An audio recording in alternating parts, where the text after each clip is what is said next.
Do you own too many Canadian stocks? That's the home bias. We're going to dive into that today. And why don't we start with a quick explanation? Yeah, so if we wanted to define home bias is basically it's an investor's preference to invest primarily in domestic equities rather than diversifying with foreign investments. That is the biggest thing. So you're basically, if you're Canadian, you're buying Canadian stocks. and you're not buying anybody else. Yeah. That's a home bias. That definition from Investopedia.com. And I will try to quantify that home bias. A bit of data here. We'll pull up the table. The portion domestic portfolio and home country stocks, that is referencing a Vanguard paper, Vanguard study. They did a case for global equity diversification. That was the name of the paper, came out July 2023. And then I looked at the All Country World Index, which is a good measure. We call the ACWI, which looks at all the countries in proportion. And you can see some of the numbers. So how we read the table, Canada, 52.2%. That means Canadians of their stock portfolio, over half is Canadian stocks. But Canada makes up 2.8% of the global markets. So you might think, well, maybe a little overweight Canada. Slightly. And that would be the home bias. And you can see this isn't a Canadian-specific item. Not. They have a number of other countries listed there, and it's a similar mentality where folks favor their home country when buying stocks. Yeah, and again, if you take a look at that sort of home bias, you'll see that we're not the highest. I mean, the Australians are higher than we are. You've also got, Japan is higher than we are. The one that's sort of the middle of the road would be, the United States. But they make up almost 50% of the world. So again, having that home bias isn't going to give them that much of a difference as opposed to everybody else out there. But you can tell that home bias is not unique to a Canadian scenario. Yeah, so if you wanted to have a globally diversified portfolio, well, you'd have 2.8% in Canada, and that'd be it. And you'd have a big chunk in the US, you'd have some in Europe and everywhere else. And having larger than that is effectively the home bias. That's right. Reasons for and against the home bias, reasons why you might want to reduce that bias. Well, the big one would be diversification. Exactly. Having diversity is a big factor. We've always preached that in a portfolio. You don't want to be all locked into, say, one bank stock. You want to diversify. You want to get into different fields. You want to have that ability to be able to make money and reduce your risk. So diversification is good. And not only that, but if you put it all into one sector or one area, you're really into that sort of volatile scenario. So by diversifying in a variety of different sectors, you got that low volatility. That's another factor for why we're having home bias. And the idea of, well, we have a lot in Canada, we'll diversify within Canada. Canada's not diversified. No, we really not have at all. Three sectors. It's a lot of finance, which is primarily banks. It's energy names and material names, and that's the bulk of the Canadian stock market. So if you have lots in Canada, you're pretty much loaded up with three sectors. And I like to play a fun game. I quickly name 5 Canadian tech stocks. Oh, there's Shopify, you've got BlackBerry, Lightspeed. There's a handful. Yeah, exactly. A handful. You can barely count them. All the major tech companies are U.S., for example. So if you want Magnificent Seven. Yeah, you want more diversity, well, you get outside of Canada. That's a prime example. Canada, very concentrated in our stock market. Diversification, a big reason why you want to get outside of Canada. And then some of the other reasons here, it lowers the volatility, can also increase the returns. Yeah, and the returns can be a bigger factor that you're going to get, right? I mean, by having everything just in those few sectors, I mean, if the energy market, the material market isn't moving, you're not going to get anything in Canada. But if you have that diversity, you'll have a little healthcare, consumer discretionaries, tech. Guess what? This year you'd be doing really well.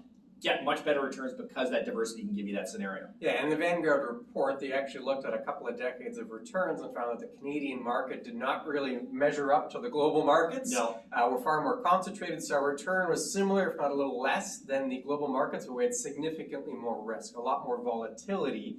So if we were just in Canada, didn't have that extra diversification over the last few decades, it meant more risk. And generally in retirement, we want less risk in the portfolio, so diversification, a big benefit. Some of the reasons to keep the home bias, we look on the other side of the coin here, currency is a big one. Yeah, having currency is a factor. I mean, if you're going to buy U.S. stocks, you're going to deal with converting to U.S. currency. And of course, if U.S. currency goes up, great for you. But if all of a sudden the Canadian dollar rallies due to energy and material prices, all of a sudden those shrinking returns come in because when you convert back, you're not making the money you did. So currency risk, and that depends on everywhere you go, whether you're investing in international stocks, be it Japan and the yen or anything along those lines. Currency risk is huge, which is why you may want to stay in Canada. You don't have to worry about that diversity. Correct. You don't have to worry about the currency and moving one way or the other. Another reason why you may want to stay within your home bias, within your home country, is a tax treatment. Specifically in here in Canada, dividends are treated differently if it's from a Canadian company, than a U.S. for example, as opposed to a U.S. company. You want to watch that in your TFSA. There could be a bit of an issue there. If you have a high dividend U.S. company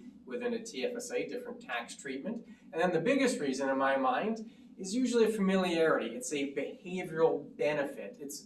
Completely different if your companies are going down and the stock's doing poorly and you own, say, Novo Nordisk. Yes, and which you're- most people don't know. And you have no idea what a Novo Nordisk is, well, you'll probably sell it a lot faster than if you own, say, a Canadian company you're familiar with. That's and that is not something to be discounted. That's a big benefit to the home bias. It is, and that's a huge one to have, because if you know the companies, you're much more comfortable with them because you see them all every day or you hear about them. Yeah. And that's a big factor. But another one would be the fact that, can you stick with what you hold on to? It's related, I mean, yeah. everybody had not heard of, NVIDIA a while ago, and maybe I didn't want to hold it. Now it's been a great company, but I don't know what they were beforehand. Whereas, you are holding a bank, or you're holding maybe a Suncor or a TELUS. Those you're much better to stick with it because you know what the company's going to do, as opposed to seeing a big drop in one company that you really haven't heard of before. When it comes to investment strategy, there is no magic strategy that everyone makes a bunch of money. All strategies have trade-offs, they'll have pros, cons, times they're in favor, times they're out of favor. So the strategy you need is the one that's going to achieve the objectives in your plan, and more importantly is the one you can stick with. That's right. And if the familiarity with the company allows you to stick with the plan, which effectively was what the home bias could do,